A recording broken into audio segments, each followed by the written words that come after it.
আজকে আন্তর্জাতিক নারী দিবস। এই আন্তর্জাতিক নারী দিবসে গোটা বাংলাদেশেই এক দর্শনকাণ্ডে বিব্রত, শঙ্কিত, আতঙ্কিত। এই যে মহামারী আকার ধারণ করেছে, চারপাশে নারীর প্রতি সহিংসতা, নারীর প্রতি আগ্রাসন, সেটি অত্যন্ত ভয়াবহ আকার ধারণ করেছে এই চারপাশে। বিশেষ করে মাগুরার যে শিশুটি দর্শনের শিকার হয়েছে এবং মামলার এজাহারে যে চাঞ্চল্যকর তথ্য উঠে এসেছে, তা সত্যিই ভয়াবহ এবং ভয়ঙ্কর রকমের সামাজিক চিত্র ফুটে উঠেছে। আমি যদি একটু সেই মামলার এজাহার থেকে একটু শেয়ার করি, তাহলে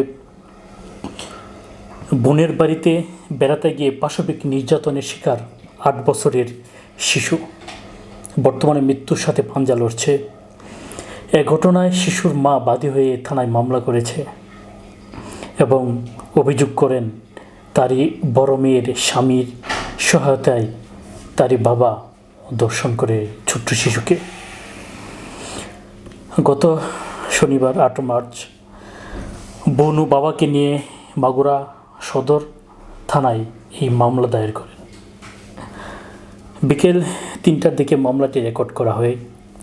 মামলার যে এজাহারে তা উল্লেখ করা হয়, গত 4 মাস আগে মাগুরা পৌর এলাকার এক তরুণের সঙ্গে শিশুটির বড় বোনের বিয়ে হয়। এই বাড়িতে বোনের স্বামী, শ্বশুর, বাসর ও শাশুড়ি থাকতেন। বিয়ের পর থেকে মেয়েটিকে অনৈতিক প্রস্তাব দিয়ে আসছিল তারই স্বামীর বাবা, তারই আপন শ্বশুর। এই ঘটনাটি পরিবারের অনেকেই জানত। ঘটনার দিন 5ই মার্চ রাত শিশুটিকে খাবার খেয়ে রাত 10টার সময় শিশুটি তার বোনের সাথে এবং তার বোনের স্বামীর সাথে একই কক্ষে ঘুমায়। রাত 2:30টার দিকে বড় বোন ঘুম থেকে জেগে দেখেন তার ছোট বোন পাশে নেই, মেঝেতে পড়ে আছে। তখন শিশুটি বড় বোনকে জানায় তার যৌনাঙ্গে জ্বালাপোড়া করছে, কিন্তু বড় বোন মনে করে শিশুটি হয়তো ঘুমের মধ্যে আবল তাবল বকছে। এরপর সকাল 6টার দিকে শিশুটি আবার তার বড় বোনকে জানায় তার যৌনাঙ্গ জ্বালাপোড়া করছে। কারণ জিজ্ঞাসা করে বড় বোন জানায় রাতে দোলাবাই বোনের স্বামী দরজা খুলে দিলে তার শ্বশুর মুখ চেপে ধরে তার কক্ষে নিয়ে নির্যাতন করে। সে চিৎকার করতে গেলে তার হাত পা বেঁধে ধরা হয়। পরে তাকে আবার বোনের কক্ষে মেঝেতে ফেলে রেখে যায়।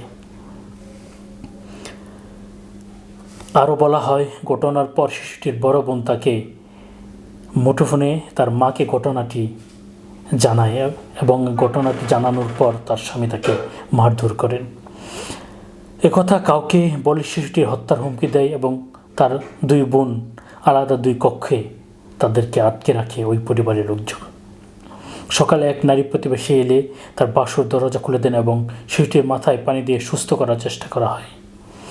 10টার দিকে শিশুটি অসুস্থ হয়ে পড়লে বোনের শাশুড়ি অন্য প্রতিবেশীর সহযোগিতায় মাগুরা 250 শয্যা বিশিষ্ট হাসপাতালে চিকিৎসার জন্য নিয়ে যায় এবং সেখানে মেয়েটিকে ঝিনে ধরেছে বলে চিকিৎসকদেরকে জানান।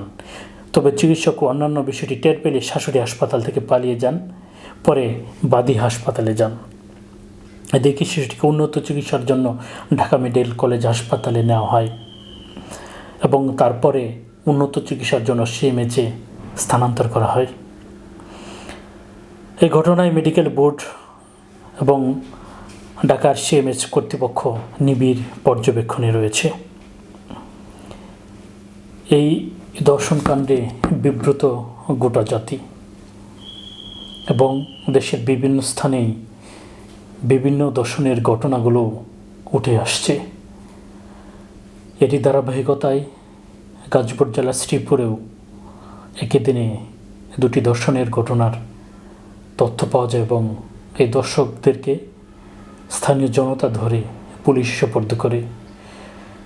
শ্রীপুর উপজেলার বর্মী ইউনিয়নের এক তরুণ নিয়ে আসক্ত হয়ে 3য় শ্রেণীর শিক্ষার্থীকে জঙ্গলে নিয়ে দর্শন করে ভিডিও চিত্র তা ছড়িয়ে দেয়। আরেকটি ঘটনা, মাদ্রাসা শিক্ষক তারই এক শিক্ষার্থীকে, শিশু শিক্ষার্থীকে যৌন নির্যাতন করে। এই সারা দেশেই দর্শন একটি মহামারী আকার ধারণ করে চারপাশে ছড়িয়ে যাচ্ছে এবং ভয়ঙ্কর থেকে ভয়ঙ্কর হচ্ছে নারী শিশুদের নিরাপত্তাহীনতা। আজ নারী দিবস। এই নারী দিবস নারীদের নিরাপত্তায় কতটা কার্যকর ভূমিকা রাখতে পেরেছে, বাংলাদেশে কতটা আইন কার্যকর হয়েছে, সেটি এখন দেখবার বিষয়। মানুষের উদ্ধত আহ্বান যেন যারা এই সমাজকে অস্থিতিশীল, ন্যাক্কারজনক এবং মা বোনদের উপর যাদের এই নগ্ন হাত, তাদের বিরুদ্ধে কঠিন থেকে কঠিনতর আইন কার্যকর করে আইনের কাঠগড়ায় দাঁড়ানোর এক গোটা বাংলাদেশের পক্ষ থেকে আহ্বান জানানো হচ্ছে। আর যেন কোনো নারী দর্শিত না হয়, আর যেন কোনো শিশু এই ভয়ঙ্কর পরিস্থিতির মুখোমুখি না হয়, এই আহ্বান রইল। ধন্যবাদ সবাইকে।